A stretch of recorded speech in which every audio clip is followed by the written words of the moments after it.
सबसे पहली बात तो ये है कि प्रधानमंत्री ने ये जो बिल पार्लियामेंट में लाए थे वो अनकॉन्स्टिट्यूशनल है। दूसरा ये है कि प्रधानमंत्री ये भूल रहे हैं कि उन्हीं के बरसों पुरानी उनके एक साथी शिरोमणि अकाली दल उनका साथ छोड़कर चले गए इसी बिल को की बुनियाद के ऊपर, किसानों के इस मसले के ऊपर। तीसरा ये है कि जेडीयू जिसके साथ बीजेपी इलेक्शन लड़ रही है बिहार में, वो भी इस पर अपनी नाखुशी का इजहार किया। चौथी बात जो प्रधानमंत्री मोदी देश को नहीं बता रहे हैं कि किस तरह राज्यसभा में उनके पास मेजॉरिटी नहीं थी, तो वहाँ पर जोर ज़बरदस्ती के ज़रिए उन्होंने इस बिल को पास करवाया। सारे देश देख रहा था कि ये कहा गया है कि मेंबर्स अपनी जगह पर नहीं, मेंबर्स तो राज्यसभा में मेंबर्स अपनी जगह पर थे, मीडिया ने उसको रिपोर्ट किया। तो हर एतबार से प्रधानमंत्री का ये जो कानून उनकी सरकार ने बनाया, इसका किसान को फायदा पहुंचाना मकसद नहीं है, बल्कि जो कॉरपोरेट लोग हैं जिनको प्रधानमंत्री से बड़े करीबी उनके ताल्लुकात हैं, उनको फायदा पहुंचाने के लिए ये बिल को पार्लियामेंट में लाकर, बावजूद इसके कि उनके सरकार के पास मेजॉरिटी नहीं थी राज्यसभा में, उन्होंने उसको पास करवाया। सर, ये आपको क्या लगता है जब इतना बुरा है ये बिल को, कृषि प्रधान एक तरह से स्टेट है बिहार, जहां आप भी पार्टिसिपेट कर रहे हैं इलेक्शन में, आपको लगता है कि उसका खामियाजा इन लोगों को भुगतना पड़ेगा? नहीं, बीजेपी आरएसएस, बीजेपी की जो सबसे बड़ी ताकत है वो आरएसएस है। आरएसएस के जो किसान उनका संघ का जो हिस्सा है वो इसका विरोध कर रहे हैं, तो प्रधानमंत्री उनको समझाए ना। प्रधानमंत्री के आरएसएस को नहीं समझा सकते। अगर प्रधानमंत्री वो बनते हैं तो आरएसएस की वजह से, तो आरएसएस को समझाएं। इससे ये बात साफ जाहिर हो रही है कि हर सेक्शन इस जो उन्होंने बनाया उसका विरोध कर रहा है, उसका अपोज कर रहा है। सर, ये कहा जा रहा है कि ये पॉलिटिकल पार्टियां वो कर रही हैं, किसानों में क्या आपको लगता है वाकई इस बिल को लेकर गुस्सा है? तो आप एक काम करिए ना, प्रधानमंत्री को जरा पंजाब जाने के लिए बोलिए, हरियाणा जाने के लिए बोलिए। और हरियाणा का चीफ मिनिस्टर क्यों कह रहा है कि बाहर के लोग क्यों नहीं आ सकते? ये तो कॉन्ट्रडिक्शन है, एक के बाद एक गलती कर रहे हैं। प्रधानमंत्री इस तरह का ट्वीट करके अपनी बेबसी और अपनी परेशानी का इजहार कर रहे हैं, अपने फ्रस्ट्रेशन का इजहार कर रहे हैं, बड़ी तरह एक्सपोज हो रहे हैं देश के सामने। सर, आपने एक ट्वीट किया है बिहार इलेक्शन को लेकर, क्या कहना क्या चाह रहे हैं? कहना हम ये चाह रहे हैं कि जब कभी भी इलेक्शन आते हैं और हमारी पार्टी इलेक्शन लड़ती है, डेमोक्रेसी में हम लोग भरोसा है और डेमोक्रेसी को मजबूत करने के लिए हम इलेक्शन लड़ते हैं और अपने हकूक़ को हासिल करने के लिए, अपने राइट्स को हासिल करने के लिए। तो अचानक ये सेकुलर पार्टीज जो अपने आप को सेकुलर कहती हैं मगर प्रैक्टिकली नहीं है, वो हम पर इल्ज़ाम लगाते आए हैं कि बी टीम है, फलां टीम है। हर डेटा इस बात को प्रूव करता है कि एमआईएम के कंटेस्ट करने से बीजेपी को फायदा नहीं हो रहा है, बल्कि एमआईएम को फायदा हो रहा है। और सेकुलर पार्टीज झूठा इल्जाम लगाती हैं, एम्पिरिकल डेटा है। बिहार में हम लोग एक पार्लियामेंट की सीट पर लड़े और वहां पर बीजेपी नहीं जीती, कांग्रेस जीती, और पूरे सीटों पर, बाकी सीटों पर एनडीए कामयाब हो गई। तो हमको बताइए ये कांग्रेस आरजेडी वाले कि भाई आप क्यों नहीं हरा सके बीजेपी को वहां पर? हम तो एक ही सीट लड़े। महाराष्ट्र में हम एक सीट लड़े, औरंगाबाद में, वहां पर इम्तियाज जलील ने 22 साल के एमपी शिवसेना के को हरा दिया। और फिर कांग्रेस एनसीपी शिवसेना के साथ गोद में बैठ गई है, पावर शेयर कर रहे हैं। वो क्या सेकुलरिज्म है? आप मंदिर निर्माण के लिए आप ईंट भिजाते हैं, वो सेकुलरिज्म है? ये सब इनकी हिपोक्रेसी है और देश इसको देख रहा है।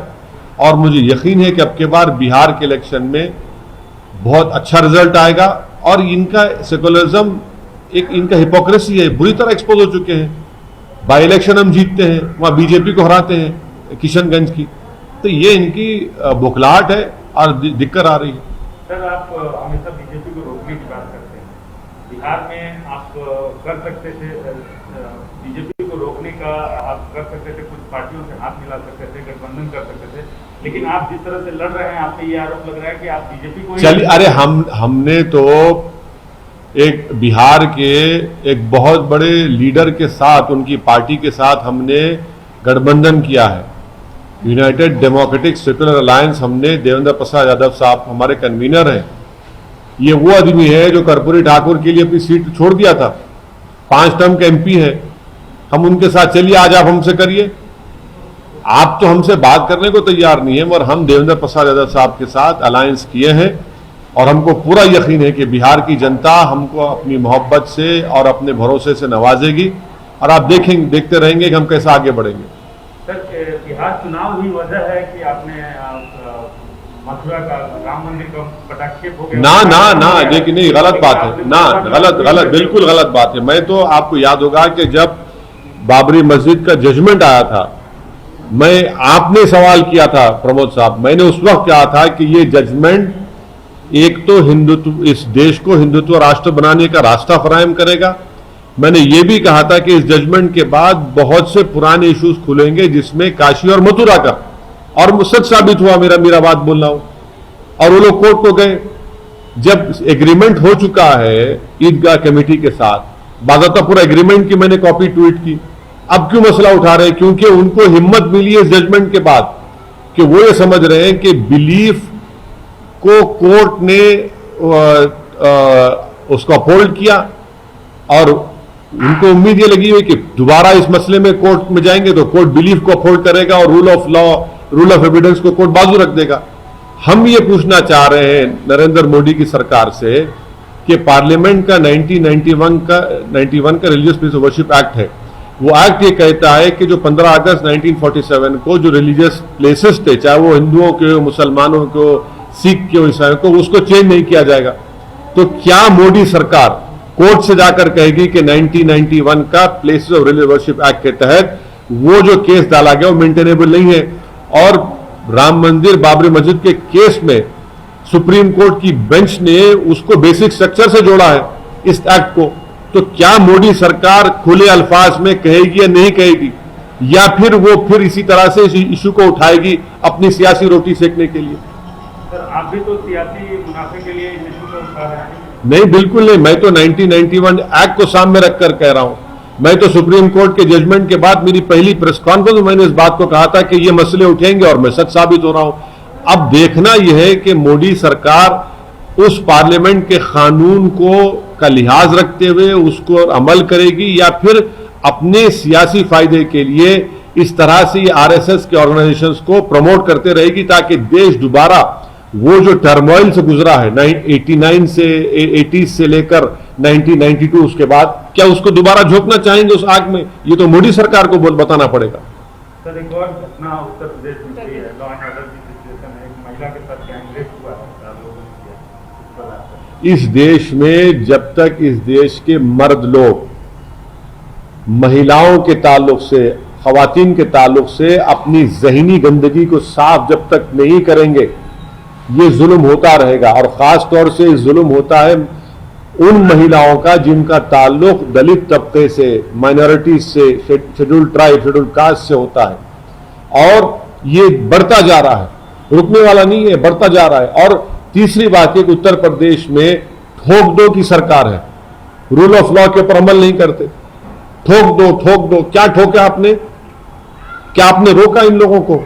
19 साल की लड़की, इतना बुरी तरह उससे बर्ताव किया गया उससे। आप बताइए उसका क्या हो रहा है फिर? आप बताइए, उसका रेप हुआ, उस बच्ची के स्पाइनल कॉर्ड तोड़ा गया, जबान को काटा गया, क्या कर रहे होते? वो ठोक दो बोलेगी। ठोक दो से नहीं होता है, आपको इन्वेस्टिगेशन सही करना पड़ेगा, आपको रोकना पड़ेगा इन ऑफेंसेस से पहले। आपकी पुलिस को तो आपने छूट दे दिया है कि गोली मार दो। अरे गोली मारने से क्या होता है?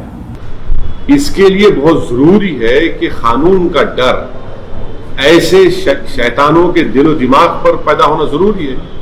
इनको कानून का डर ही नहीं है, क्योंकि उत्तर प्रदेश की सरकार ने कह दिया कि ठोक दो। ये ठोक दो की पॉलिसी इन वाकयात को नहीं रोक पाएगी जब तक कानून का डर नहीं पैदा होगा। आप बताइए कि मध्य प्रदेश में एक डीजी लेवल का ऑफिसर, उसका वीडियो वायरल होता है, वो अपने घर में अपनी वाइफ को पीटता है।